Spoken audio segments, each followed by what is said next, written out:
Aaron here from Honda Pilot Overland. For those of you that have seen my recent Instagram post, one of my children got hurt on our last adventure.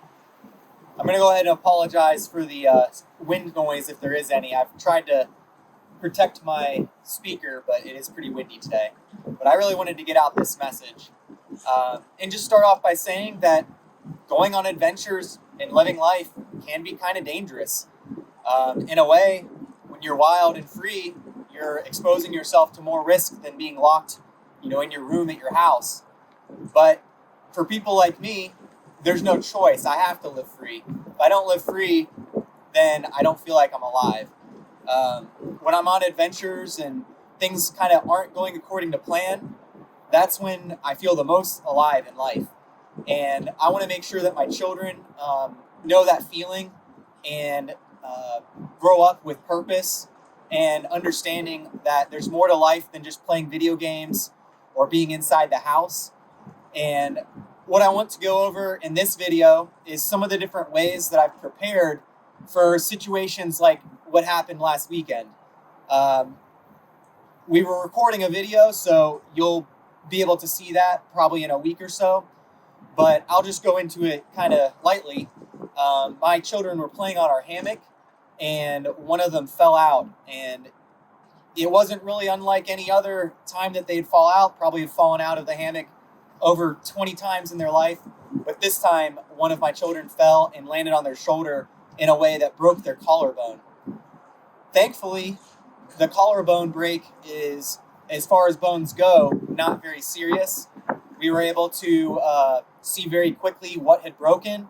We were able to use our first aid kit to put a sling on him, a cold compression pack, and we had pain medicine as well. And because we were prepared, we were able to navigate quickly to a hospital and get him the medical attention that he needed. But I wanted to go over some of the things that I do to be proactive in case of situations like that. So I want to go over some of my recovery gear and some of my emergency gear. This isn't all of it. I've got traction boards and recovery gear ropes, different things like that as well. But these are some of the things that I've invested in personally so that when I take my family on adventures, that they stay safe. So the first one that was a good investment, in my opinion, is this satellite GPS communicator. It's a Spot X. I believe it cost me about $20 a month. I think I could pay a little bit less than that too, but it is basically a satellite emergency beacon. If I flip this little hatch and press this SOS button, it will start an emergency response where emergency rescuers will find us and get to us as quickly as they can. I've also paid for insurance it's all included in a $20 a month fee, but it basically covers emergency insurance. And there's also a vehicle recovery option in there as well. I hope to never test it, and that's kind of the name of the game with this device. I hope to never have to hit the SOS button, and I hope to never have to actually call in a vehicle recovery because who knows how long it's going to take. There's a lot of unknowns there, and I haven't tested it, and I don't know. I mean, I know with the emergency stuff, it's not right to test it. With the vehicle recovery, I don't think it's probably really right to test it either. Maybe Spot can chime in and set something up with me if they want to. But this device is more than just an emergency device for recovery. It also allows me to send text messages through the satellites. It's not efficient, it's slow, it's clunky, but when I'm out off grid, I am able to communicate with my friends and family. If I had to have some knocks on it, this particular device, the keyboard is terrible. We're spoiled by modern day touchscreen phones and how easy it is to type and be precise. This little keyboard right here is pretty terrible. I'm sure they have a Bluetooth option to connect your phone to it. The concern I have there is battery life. My phone doesn't last that long off grid without power. Obviously with our vehicles, that's not as much of a concern because we can charge them. But when you just are relying on two electronic devices instead of one, that's kind of terrible. This device is waterproof as well, so if I'm offshore fishing and we get capsized, I can use this device. And this is cheap insurance in my book, paying $20 a month for this even if I don't use it often, it's an amazing tool to have, to be able to send out an update to friends and family, or to have emergency help on the way if we're stuck in a way where we can't get help. So this is probably something that most of you haven't considered, but I think it's worth the price.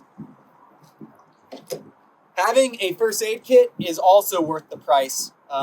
Obviously, we used it this past weekend. We're going to have to replenish what we've used, but you're going to want to have a good first aid kit. I have noticed, and I'm not advertising this particular one, but I've noticed that there's a million different first aid kits, and it's hard to pull a trigger on which one to get. So you just have to use your best judgment. Maybe contact your medical professional and get their opinion on which first aid kit to get. This one happened to have a lot of the things we needed for our little emergency this past weekend. Part of my setup is trying to be as self-sufficient as possible. I happen to find myself on adventures without other vehicles, and so because of that, I've invested heavily in self-recovery options. You're going to find yourself either being able to help other people or yourself with this gear, which I love. We have a kinetic rope that I've already used multiple times to help tow people off the road, off the interstate. I haven't used my winch for helping recover people yet, but I am looking forward to the day that I do.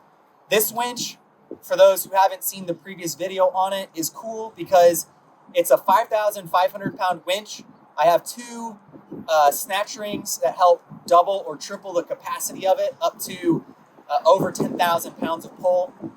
But when you pair this with a winch rope extender, it gives you a lot of really cool options. Check out my other video for how I set it up.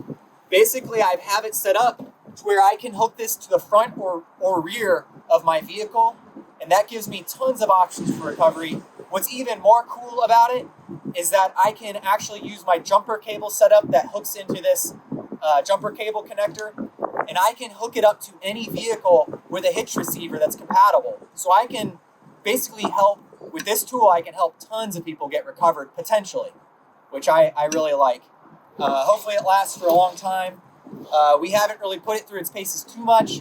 We've only had one kind of hard pull on it, and everything else has just been playing around.